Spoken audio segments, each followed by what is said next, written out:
নমস্কার বন্ধুরা, সিমরানস ক্রিয়েটিভ কিচেনে স্বাগত। শারদীয়ার প্রীতি ও শুভেচ্ছা। আজকে নিয়ে এসেছি পুজো স্পেশাল একটি রেসিপি নিয়ে। পুজোতে আমরা বাড়িতে ভালো মন্দ খাবার দাবার বানিয়ে খাই বা রেস্টুরেন্টে গিয়েও ভালো মন্দ খাবার দাবার খাই, কিন্তু বর্তমান পরিস্থিতির জন্য আমাদের সব কিছু বাড়িতে এবছর বানিয়ে খাওয়া উচিত এবং পুজোয় কম বেরোনোই উচিত। তাই নিয়ে এসেছি পুজো স্পেশাল দই কাতলা। বাড়িতে সবাই পুজোয় বানাবেন, কেমন লাগলো আমাকে কমেন্টে জানাবেন। চলুন দেখে নিই কীভাবে বানিয়েছি দই কাতলা। মাছের আমরা ঝোল, ঝাল, সর্ষে পোস্ত অনেক কিছু দিয়ে খাই, এটা একটু নতুনত্ব। চলুন না কীভাবে বানিয়েছি দেখে নিই। বানানোর জন্য আমি নিয়েছি 4টে কাতলা মাছ। কাতলা মাছটা ভালো করে ধুয়ে আমি নুন হলুদ মাখিয়ে নিয়েছি। আমি 2টো পিঠের মাছ ও 2টো পেটির মাছ নিয়েছি। আপনারা আপনাদের ইচ্ছা অনুযায়ী মাছ ব্যবহার করবেন। এবার কড়াইতে আমি তেল গরম করে নিয়েছি। এবার আমি মাছগুলো ভেজে নেব। নিয়েছি সর্ষের তেল কড়াইতে। তেলটা ভালো করে গরম হয়ে যাওয়ার পরে মাছগুলো আমি কড়াইতে দেব। রান্নার জন্য আমি সর্ষের তেল ব্যবহার করেছি, আপনারা সর্ষের তেলই নেবেন, কারণ সর্ষের তেলেই মাছ বেশি টেস্ট হয়। দিয়ে দিচ্ছি আমি মাছগুলো উল্টে পাল্টে ভেজে নেব। খুব ফুটছিল তাই আমি ঢাকা দিয়ে দিয়েছি। এবার একদিক ভাজা হয়ে গেছে, অপর দিকটা আমি উল্টে নিচ্ছি। বেশি কড়া করে ভাজবো না, দই কাতলার মাছটা হালকা ভাজাই হয়, তাই আমি হালকা করে ভেজে নেব। মাছগুলো দুদিকে আমার সমান করে ভাজা হয়ে গেছে, এবার আমি তুলে নিচ্ছি।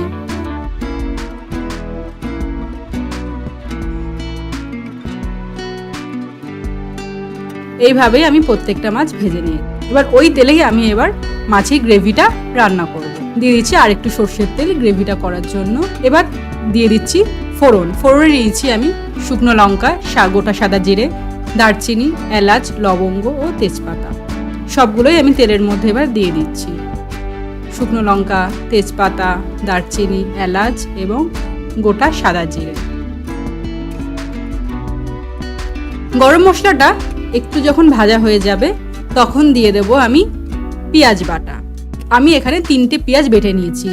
আপনারা যে পরিমাণ মাছ ব্যবহার করবেন সেই পরিমাণ অনুযায়ী সব কিছু মশলা ব্যবহার করবেন। আমি 4 পিস মাছের জন্য এখানে 3টে পেঁয়াজ, মিডিয়াম সাইজের পেঁয়াজ বেটে নিয়েছি। পেঁয়াজটা একটু ভালোভাবে নেড়ে নেব।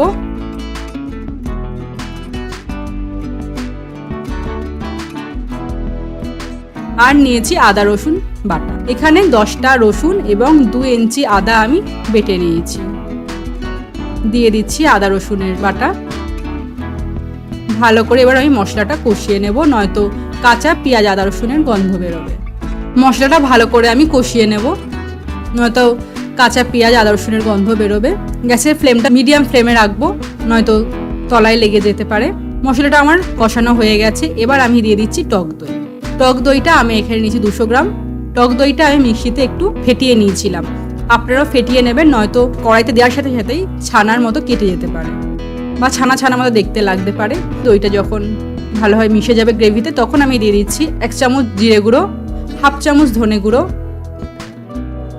এবং 2 চামচ কাশ্মীরি লঙ্কার গুঁড়ো। আমার চামচটা খুবই ছোট। এবং দিয়ে দিচ্ছি চিনিও দিয়েছি ছোটো চামচের 2 চামচ।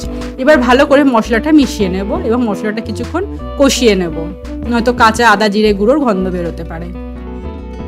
আর দইটা কিন্তু অবশ্যই মিক্সিতে একবার ফেটিয়ে নেবেন।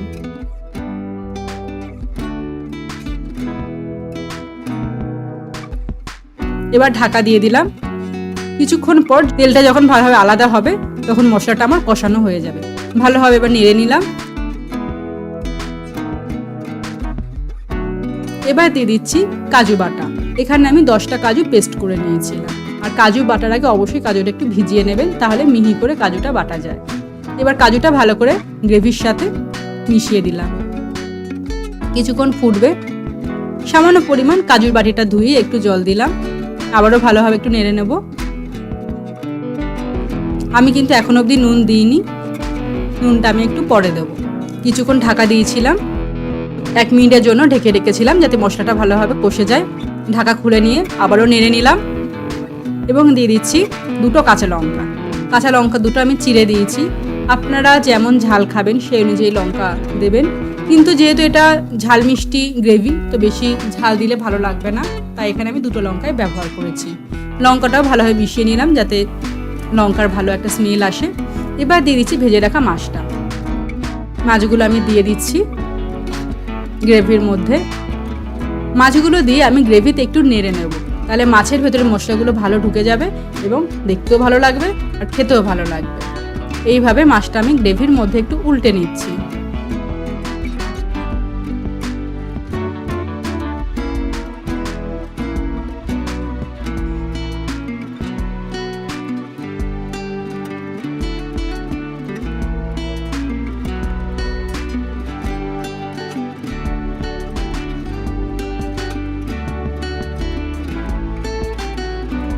এরপর দিয়ে দেবো আমি জল।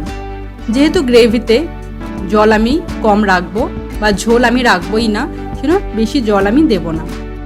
আর দই কাতলার গ্রেভিটা মাখামাখাই হয়, তাই বেশি জল দেওয়ার প্রয়োজনই হয় না। দিয়ে দিয়েছি পরিমাণ মতো জল। ভালোভাবে আবারও মাছটা নেড়ে নেব।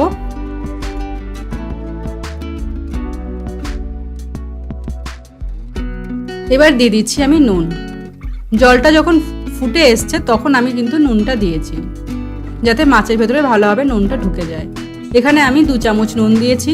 মাথায় রাখতে হবে, মাছে যখন আমি নুন হলুদ মাখিয়েছিলাম তখনও আমি নুন দিয়েছিলাম।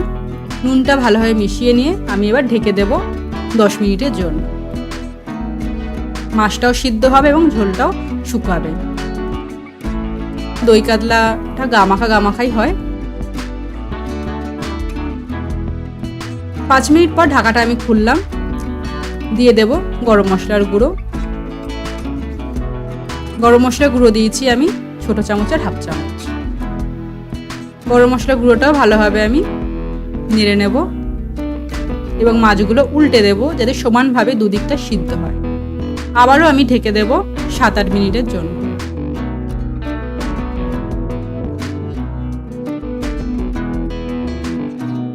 গ্যাসের ফ্লেমটা হাই ফ্লেম করে দেব, যাতে ঝোলটা শুকিয়ে যায় এবং মাছটাও ভালোভাবে সিদ্ধ হয়ে যায়।